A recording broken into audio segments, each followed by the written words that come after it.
ভাবাদির এই প্রকল্প বিগত ৮ বছর ধরে থমকে আছে।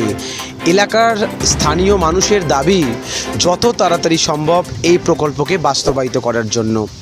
রেল সূত্রে খবর এই প্রকল্প খুব তাড়াতাড়ি বাস্তবায়িত করা হবে। আপনারা দেখতে পাচ্ছেন এই যে কাজ শুরু হয়েছে, মাটি টেস্টিংয়ের কাজ থেকে শুরু করে সমস্যা হচ্ছে ভাবাদিঘি, এই যে বিষ্ণুপুর তারকেশ্বর লাইনের জন্য ভাবাদিঘিটা মানে প্রবলেম হচ্ছে। সব কেন হচ্ছে এটা? ওরা বলছে জলকর বাঁচিয়ে রেল লাইন হোক।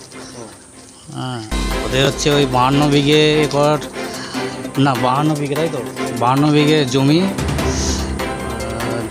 দিঘির মানে জমিটা সেটা বাঁচিয়ে অপর দিকে নাকি ওরা বলছে যে রেল লাইন হোক। আপনারা কি চান?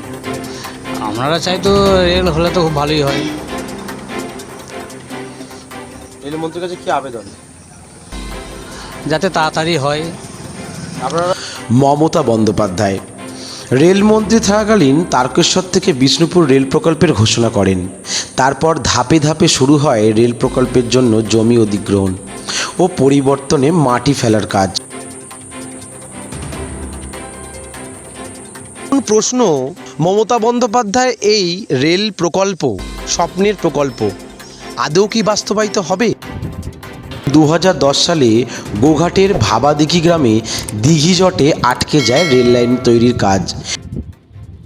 ৮ বছর ধরে থমকে থাকা এই রেল প্রকল্পকে যত তাড়াতাড়ি সম্ভব এই প্রকল্পকে বাস্তবায়িত করার লক্ষ্যে রেল সূত্রে খবর এই প্রকল্পকে খুব তাড়াতাড়ি যেন বাস্তবায়িতর পথ দেখানো হয়। এই 1 কিলোমিটার রাস্তার জন্য 8 বছর কোর্টে কেস এই আন্দোলনকারীরা করেছিলেন। আন্দোলনকারীদের দাবি যাতে এই প্রকল্প খুব তাড়াতাড়ি বাস্তবায়িত করা হয়। লেলিনের সাথে অরিন্দম, বিপি নিউজ বাংলা।